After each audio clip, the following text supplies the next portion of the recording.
Hey everyone, and welcome back to Joey's Retro Newscast, where I go over the top news of the last week in retro handhelds, retro gaming, and just gaming in general. We're going to jump straight into device news because there wasn't a lot to talk about on the software front this week, so let's jump in. The Ioneo Pocket Micro got a new video showing Dragon Ball Advanced Adventure, and remember again that this is a 3:2 aspect ratio screen with a G99 processor inside, and you can just see how good Game Boy Advance games look on this. We still don't know much, just little tidbits, videos, things like that. No information on pricing and release date, so we'll keep an eye out, but I'm personally very interested in this and I'm hoping that it's a good one. We got some more Odin 2 mini size comparison pictures here by AYN, and you can see it in comparison to the Switch OLED and the Switch Lite. That's a really good size from the comparison pictures at least. And it shows it even more when you compare it to a Vita. On the screen front, they showed the Switch OLED at 100% brightness and the Odin 2 at 50% brightness, so you can get an idea of what this screen looks like in comparison. From what I can tell, it seems like this is going to be the sun in the palm of your hands type device for screen brightness. But I'm actually going to be getting mine later today, so I'll have some impressions this weekend to give you an idea of what that screen looks like, how it is, how it compares, and all that sort of thing. Right after last week's newscast, Anbernic released a video showing a promotion for the Anbernic RG Cube that we've been talking about for weeks now. The specs are basically the exact same as rumored. There's a T820 processor, which is the same as the Anbernic RG556, if you want to go check videos for performance on that. There's 8GB of RAM, Android 13, Wi-Fi, 4-inch 720x720 screen, which is the seller point of the system. There's 128GB of storage, Bluetooth, Hall effect sticks. Looks like the RG Arc D-pad, so that Sega D-pad, which is great. There's video output, and RGB lighting for the sticks, and a lot more. You can check the full spec sheet in the video. What's interesting is in this promo video, they only showed 3 colors, and that was the white, the purple, and they're calling it a gray, but it looks kind of white as well. And so if you followed me for more than a minute, you know that Skittles one is going to be mine. What they're calling, I think, gray is definitely going to be mine. But then they released another video, and this video showed black as an option, and they even added it to the spec sheet as an extra color. So I'm actually really curious to see what the final color list will be. But in that video, they showed a lot more for gameplay, so you could see it across many different systems. 3DS, DS, PS2, GameCube, Wii, all of them. They kind of just went through a gamut of different systems and showed off what they look like. For some reason, I had no idea that Genshin Impact could use the 1x1 screen, unless there's some stretching weirdness going on, but it looked like it was kind of native from what I could tell, so that's interesting at least. Personally, I don't know how interested I am in this 1x1 screen as much as I like it on my RGB 20SX. I don't know if I love it. It's not really a seller for me, so I'm both interested and not interested in this device. I mean, I'm always interested in devices, but they kind of have to be good or solve a problem or a niche and that sort of thing. So I'm just interested. But if it's a better RGB 30 with no battery problems and it's not running Linux and can actually go to sleep and all that sort of thing, then might be a good option for a lot of people. Although I expect the price will probably be an issue, I'm fully expecting this to be in that $149, $159 US range. The Anbernic RG35XXSP, such a long name, is starting to arrive in people's hands, and I actually just got mine review unit just a few days ago, so I've been playing with that quite a bit. I actually like it a lot. My full review will be coming pretty soon, so just keep an eye out for that. I'm just swamped at the moment with a lot of different things. But if you want a sneak peek, I actually really like it a lot. There's some caveats and some issues and things like that, but generally it is actually a really good handheld. So, if you want to buy one, there's no better time than now because Go Game Geek has the lowest price, and it's $63 US shipped, because they do free shipping across worldwide. And that's if you use my code Joey. So I'm going to leave a link in the description to the site with the model and everything, so you can buy it if you want it.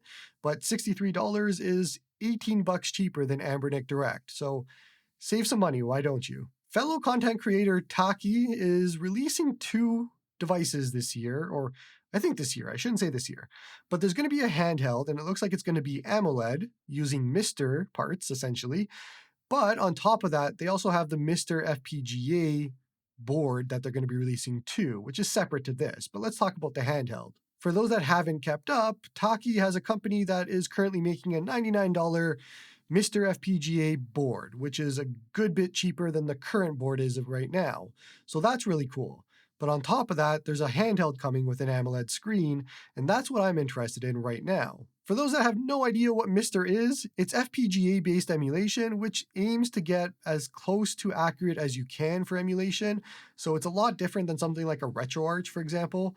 And you can tell the difference when you actually play a MiSTer FPGA or any sort of device like that, like an analog pocket, for example, compared to RetroArch emulation. You can go down that rabbit hole yourself. It's going to be a fun one, but I guarantee you'll learn some things. Needless to say, AMOLED and MiSTer and Handheld are three things that get me excited. So curious to see what Taki comes up with here, and I'm all for it. Popular PC parts maker Zotac is actually getting into the handheld business as well, which if you've been following, you know this is not a shocker at all, because as soon as MSI entered the market, we knew this was going to happen with a lot more companies. Apparently, it has a 7-inch screen, high refresh rate, and it's supposed to have OLED, which is the big seller here. The look of it is very MSI Claw inspired from what we could tell, which leads me to believe that there's likely one factory that's making these devices for MSI and Asus and now Zotac, and who knows who else is coming. The coincidence in looks between all of them is too close for it to not be the same factory or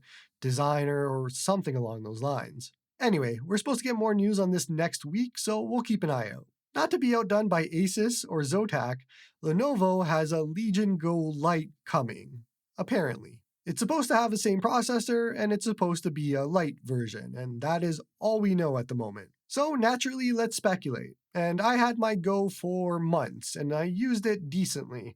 Not a big fan of it for many different reasons: comfort, ergonomics, the weird buttons, and all that sort of thing. And there's a lot more. But either way, it was a good device, and I'm interested in seeing a light version of it.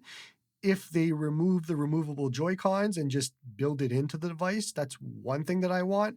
And I know that's kind of a seller for the system, but it's just such a niche thing that if you're making a light version, just connect them and don't make them removable. As well, I would want the buttons on the back to be removed. There was so many different buttons tied to that Joy-Con controller that if you remove them, it should make it a lot more comfortable. And then that's the third one, is make it a lot more comfortable, because unless you have gigantic Hulk hands, it's just not great of an experience. So I'm very curious to see what they do here. I'm interested in it, and I'm curious what they come up with. Last on the device news, do you remember the GKD bubble? I talked about it a little bit in my upcoming Handhelds for 2024 video. It's supposed to be coming out this year at some point.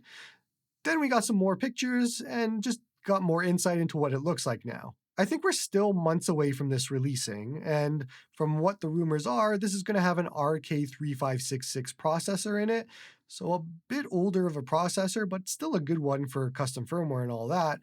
So really curious to see when it comes out, if it comes out, what the price point is, and all of that. And we should probably find out a lot more in a few months, I'm guessing, before the release date by the end of the year. If my videos have been helping you, consider supporting me on Patreon, or just give this video a like and a sub. Also, if you want to talk about all these retro handhelds, come join me on the Discord. We're growing. Jumping into game news now, and Call of Duty, this year's, will be coming to Game Pass on day 1, which we talked about last week because it was rumored, and I kind of went over it a little bit more, so I'm not going to talk too much about it today, but my general thoughts are still the same. For consumers, this is great. For Microsoft, might not be the best, but I'm very curious to see how this all shakes out. On the complete opposite end, Sony came out this week with some news, and soon-to-be co-CEO Herman Holst said that live service games will be coming day and date to both PC and PS5 for any of their releases, but single-player games will be coming to PS5 first. So basically, they want you to buy the PS5 for the sequels, or because you can't wait.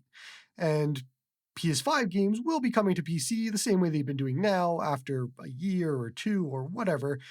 And if you've checked, they're actually doing really well. Ghost of Tsushima is doing well, God of War, Last of Us. So the strategy is working for them, and this kind of makes sense to me. I don't really see why they would change this at all. They want people to buy their hardware. That is their number one thing, and get into their ecosystem for live service. So that means paying for PlayStation Plus and all of that. So it doesn't make sense to me for them to do day and date for all of their games. Consumers might not like this, but for a business sense, it kind of makes sense. So, very curious to see with this next generation and both companies kind of taking two different approaches what happens here, because we know Microsoft has to catch up and Sony doesn't really at this point.